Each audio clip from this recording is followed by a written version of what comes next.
성공을 위한 동기부여, 마인드 리셋입니다. 오늘 영상은 본인의 그릇을 키울 수 있는 방법과 그릇이 큰 사람은 하지만 그릇이 작은 사람은 절대 하지 못하는 자기 객관화에 대해 소개하도록 하겠습니다. 영상 보기에 앞서 구독과 좋아요 누르시고 오늘도 부자 되는 습관 만들어 보세요. 혹시 여러분은 상대에게 잘해주고 상처받은 적 없으신가요? 시험 기간에 대비하여 정말 열심히 공부했는데 생각 이하로 너무 저조한 성적이 나온 적은 없으신가요? 또는 정말 열심히 일했다고 생각했는데 성과가 안 나와 속상했던 적은 없으신가요? 지금부터 제가 하는 얘기는 이런 상황을 상처받지 않고 유연하게 잘 헤쳐나갈 수 있는 한 가지 해결 방법에 대해 얘기하도록 하겠습니다. 그리고 이것을 삶에 적용시키는 방법까지 얘기해 보도록 하겠습니다. 자기 객관화란 메타인지와 비슷한 뜻으로 나 자신을 제3자의 시선으로 보듯이 객관화하여 돌아보는 것을 말합니다. 우리는 스스로를 객관화시켜 생각한다고 하지만 보통은 그렇게 하지 못합니다. 타인에 대해서는 객관적으로 보고 평가할 수 있지만 정작 본인에 대해서는 그렇게 하기가 쉽지 않기 때문이죠. 제가 아는 사람 중에서는 본인은 항상 남에게 잘하고 이런저런 조언을 아낌없이 잘한다고 생각하며 남을 잘 챙겨준다고 생각하는 사람이 있습니다. 하지만 다른 사람의 시선에서는 그 사람은 항상 간섭을 하며 모든 사람들이 본인 뜻대로 행동해야 한다며 그 사람을 피하기 시작하는 일이 있었습니다. 그럼 본인이 다른 사람한테 잘한다고 생각했던 사람은 혼자 상처를 받는 일이 생깁니다. 이런 일은 자기 객관화를 하지 못하기 때문에 생기는 아주 사소한 일 중에 하나입니다. 여러분 주변에도 항상 이런 사람이 있지 않나요? 이런 사람의 특징은 본인의 행동보다는 남을 탓하기 쉽습니다. 내가 얼마나 잘했는데, 내가 얼마나 그 사람을 챙겨주고 아껴줬는데, 하지만 그건 그 사람만의 아주 큰 착각이었고 상대방은 전혀 그렇게 생각하지 않는데 말이죠. 이런 사람에게 당장 필요한 것이 자기 객관화입니다. 자기가 바라본 자신이 남들이 보는 자신이라고 생각했기 때문에 상처를 입고 충격을 받은 거죠. 하지만 이 상황에서는 남들이 보는 자신을 제3자의 입장에서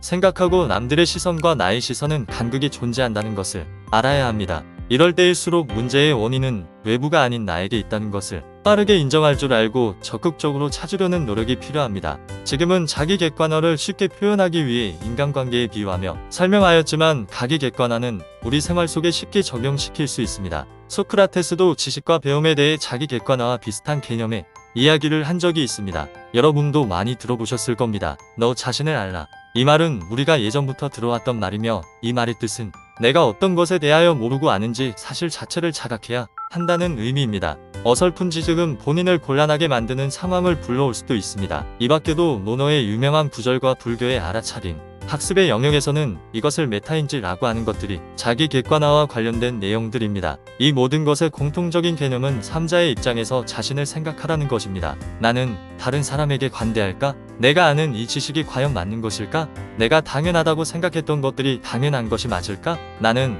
나에 대해 잘 알고 있는가? 이렇게 끊임없이 스스로에게 질문을 던져보고 냉정하게 판단해 볼 필요가 있습니다. 그릇이 큰 사람들은 이런 자기 객관화를 잘하는 사람들입니다. 자기 객관화를 알기 때문에 아는 사람들 앞에서 겸손하며 본인의 지식을 함부로 자랑하지 않으며 내가 생각하는 나와 타인이 생각하는 나의 차이점을 알고 그 차이점을 좁히려고 노력하기 때문에 인간관계가 원만합니다. 그렇게 타인에게 진정성이 있고 포용력이 있으며 겸손한 사람이 되어 주변에서는 그 사람을 그릇이 큰 사람이라고 인정하게 됩니다. 그럼 어떻게 해야 자기 객관화를 잘할 수 있을까요? 나 자신의 자아를 분리하여 생각해보는 것입니다. 우리는 자신을 100% 잘 알고 있다고 생각하고 행동합니다. 그래서 다른 사람들이 자신을 평가할 때면 난 그렇지 않다며 날카롭게 받아들이기도 합니다. 저 또한 그랬습니다. 하지만 그 생각은 틀렸다는 것을 깨달아야 합니다. 우리의 뇌는 가끔 진화 관점에 따라 우리에게 객관적이지 못한 판단을 내리게끔 합니다. 능력있고 지능이 높은 지위에 있는 사람들도 한순간의 실수로 모든 것을 잃어버리는 것이 단적인 예가 될 것입니다.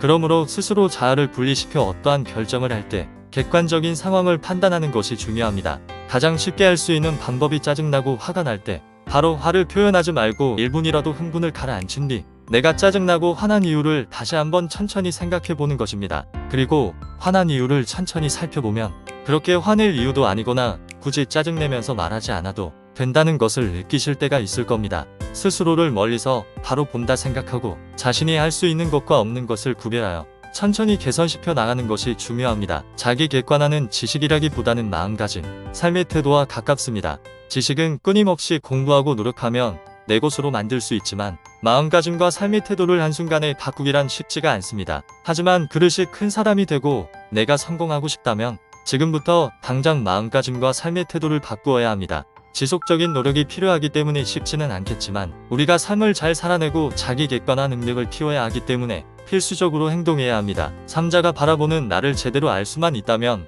모두에게 인정받는 그릇이 큰 사람이 될 수가 있습니다. 남에게 인정받기보다는 내가 큰 사람이 되기 위해 꼭 필요한 일입니다. 그럼 마지막으로 자기 객관화를 더 쉽게 할 수 있는 간단한 방법 3가지를 소개하며 마치겠습니다. 첫 번째, 독서. 책으로는 여러 사람의 인격과 생각을 배울 수 있습니다. 여러 권의 책을 읽는다는 것은 여러 사람의 눈으로 세상을 경험하는 것입니다. 두 번째, 일기 쓰기. 일기는 그날의 느낀 점과 감정을 정리할 수 있는 아주 좋은 도구입니다. 구체적인 목표를 설정할 수도 있으며 실행한 점에 대해서도 적어볼 수 있습니다. 글로 적고 다시 읽어보면 나 자신을 더 객관적으로 되돌아볼 수도 있는 아주 좋은 방법입니다. 생각을 적으면서 정리를 할 수도 있지만 적으면서 생각이 정리가 되어 그것들이 정리가 되는 놀라운 경험을 할 수 있습니다. 세 번째, 친한 사람과의 대화. 먼저 상대방의 대화를 받아들일 생각을 먼저 하고 시작하는 것이 좋습니다. 가까운 사람과의 진솔한 대화를 통해서 타인이 생각하는 나의 모습을 객관적으로 알아갈 수 있습니다.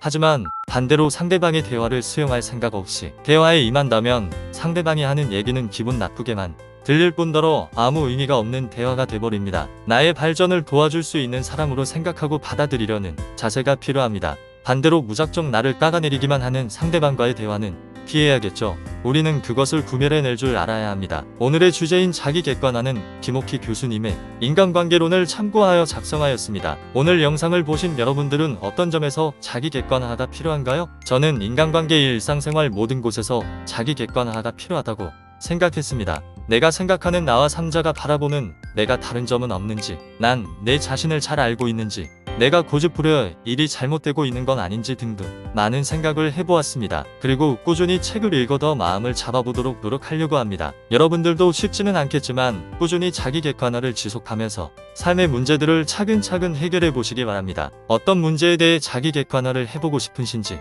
댓글로 공유하면서 시각화하고 개선하기 위해 노력해 보시는 것이 어떨까요?